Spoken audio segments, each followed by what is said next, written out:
And then when we look at the Order of the Temple that was established in 1804, the one from which the modern Templar organisations are descended, we find the same connections.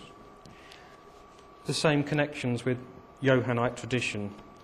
And briefly to explain how this order came to be established in 1804, the lead in this was taken by a man named Bernard Raymond Fabre Palaprat, who had been a priest. He'd left the priesthood because he wanted to marry, and then he became a doctor and was a doctor to kind of Parisian high society.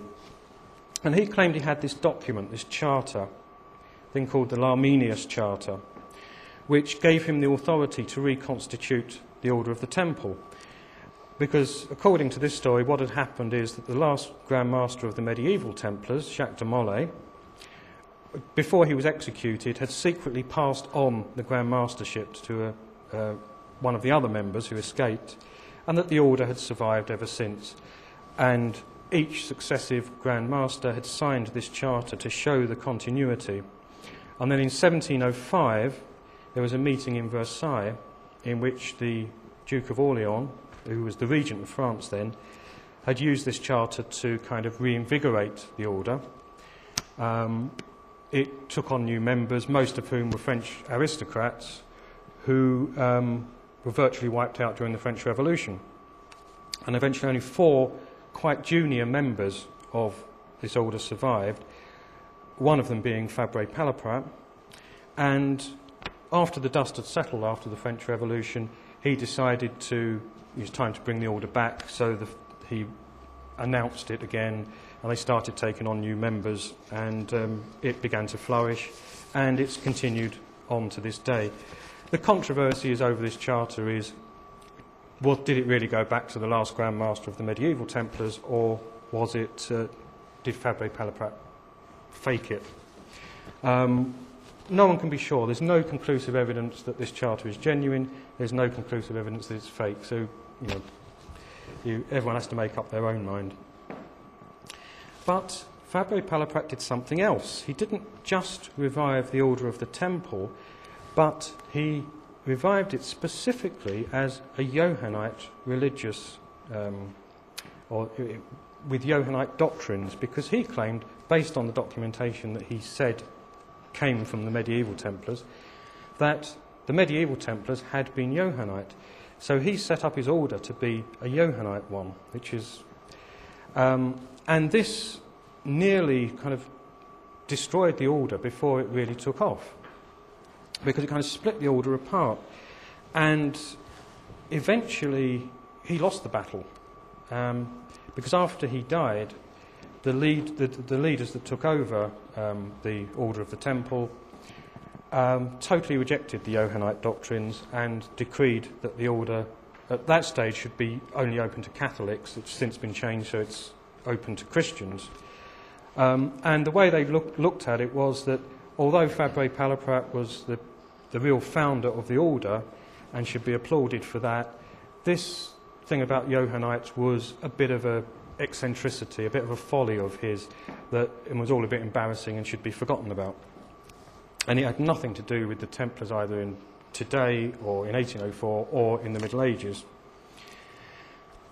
So, summarising what I've just said is that for the last 250 years or so, there have been a few different groups around who've claimed this Templar heritage, or in the case of Freemasonry, have had it claimed for them, although they themselves don't accept it.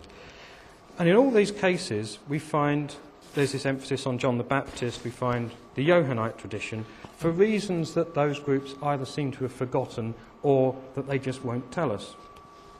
So we've got it with Freemasonry, we've got it with the societies that descended from the strict Templar observance, and we've got it with Fabre Palaprat's Order of the Temple, which very quickly, after he died, got rid of the Johannite elements. So wherever you find claims of Templar descent, you also find John the Baptist. So the question that we really got to ask ourselves was, can we use that to see if there really is a link between modern orders and the medieval order. Because if you could find, this emphasis on John the Baptist is so unexpected and inexplicable, and it puzzles you, you don't quite know why it's there.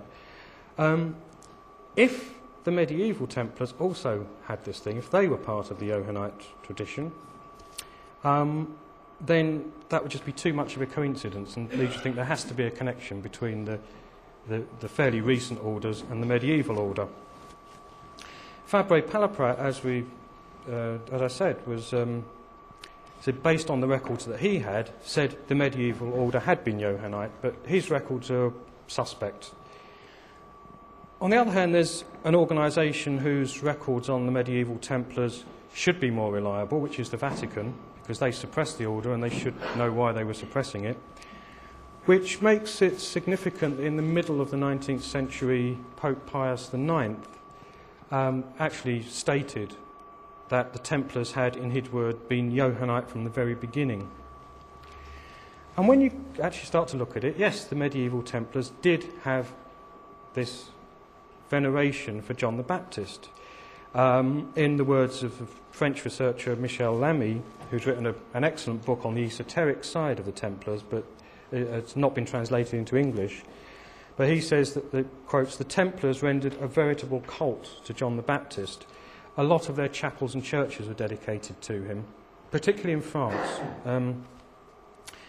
But they also seemed to like to hide the fact that they had this veneration for John the Baptist, in very much the same way that Leonardo did in his paintings. It's like you put symbols into, the Templars would use symbols that they knew referred to John the Baptist, but that other people around them didn't. It's as if they didn't really want people to know about it. It's a secret thing, which makes you wonder, well, why should it be secret? Because John the Baptist is a saint. There should be nothing dubious about venerating him. But why do they try and hide it behind these symbols? For example, the most obvious symbol is the Lamb of God, the Agnus Dei, which is mostly a symbol of Jesus as Lamb of God, but to various different groups, because it was John the Baptist who said of Jesus, "Behold the Lamb of God," that the Lamb has become a symbol of the Baptist as well. And this is the way that the Templars used it, because you often find that the Lamb of God associated with severed heads, which of course makes you think of John the Baptist because he died by beheading.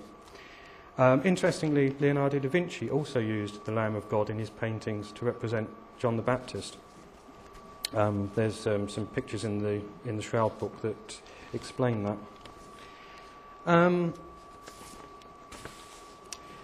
The Lamb of God was the seal used by the Templars of the Languedoc, which was kind of their homeland in the south of France. It's where most of their properties were, and most of the kind of interesting stuff they got up to seemed to happen. But also you find the seal of the Grand Master, the Templar Master of England. On one side it's got the Lamb of God, on the other side it has the head of John the Baptist. So, it's just making the point that when the Templars use Lamb of God, it's really their symbol for John the Baptist. In lots of tempered chapels you find disembodied or severed heads. They don't actually identify them, but when you think about it, John the Baptist, the saint that died by beheading. You also think of Baphomet, the idol that the Templars were accused of worshipping when they were suppressed, which is described in various ways, but the vast majority of times it's a head. It's the head of a bearded man. It's a severed head, or the image of a severed head. Some of the Templar Knights who were questioned by the Inquisition actually said it was the head of John the Baptist, and a possible derivation of the name Baphomet, which no one quite knows what it means, but does actually come from the Greek words for baptism. Yuri talked about the link between the Templars and the Holy Grail legends. Most particularly, there's Wolfram von Eschenbach's Parzival, which was written in the early 13th century in Germany, in which, in his version, knights that guard the Grail are explicitly called Templars. Interestingly, in the 19th century, the esoteric scholar A. Waite studied the Grail legends, and he concluded that they embodied the doctrines of what he called a hidden church, that he specifically identified as Johannite. And when you go through the Grail legends, there is, again, a great emphasis on things to do with John the Baptist, severed heads. As you already said, the actual original Grail, the thing that they based the legends on, was originally a severed head on a platter. But then they kind of changed this to become this mysterious thing called a Grail, which in the original versions is just a Grail. They don't say what it is. Only later it becomes this cup bearing Jesus' blood. As if they're hiding the fact that the object of the quest and the secret you're supposed to uncover is a secret to do with somebody's severed head on a platter. So the medieval Templars, when you look at it, they really do have this veneration for John the Baptist. It's hidden, it's unexpected. And then we find this same veneration held by Johannite groups and societies that claim they're descended from the Templars, which makes you think the connection isn't a coincidence, which is why we think this... Well, it leads us to two conclusions. The first is that modern Templar organisations that descended from Fabre Palaprat's order, that was created in 1804, really are the direct descendants of the medieval Templars. But ironically, that along the way, they've either forgotten or rejected the element that was most important to the original Templars, which is the Johannite side of things. But that only really shows us that the medieval Templars, who were founded in the early 12th century, held Johannite beliefs, which were adopted by the groups that came after them, or descended from them. The next question we ask is, where did the medieval Templars get these ideas from? Did they just make them up, or does the Johannite tradition actually go back beyond that? And when you look at the modern Johannite groups, you look at their traditions, and they say, as I said earlier with the Priory of Sion, they say they were formed when Crusaders met up with this Church of John when they were in the Middle East, which is a variation of a tradition that Fabre Palaprat was formed the basis of his introduction of Johannite doctrines, because according to him, when they established themselves in the Middle East after the First Crusade, either the First Templars or the people that then went and formed the Templars encountered what Fabre Palaprat called the Johannites of the East. They adopted the doctrines of this sect, which became the secret that was at the heart of the medieval Knights Templar.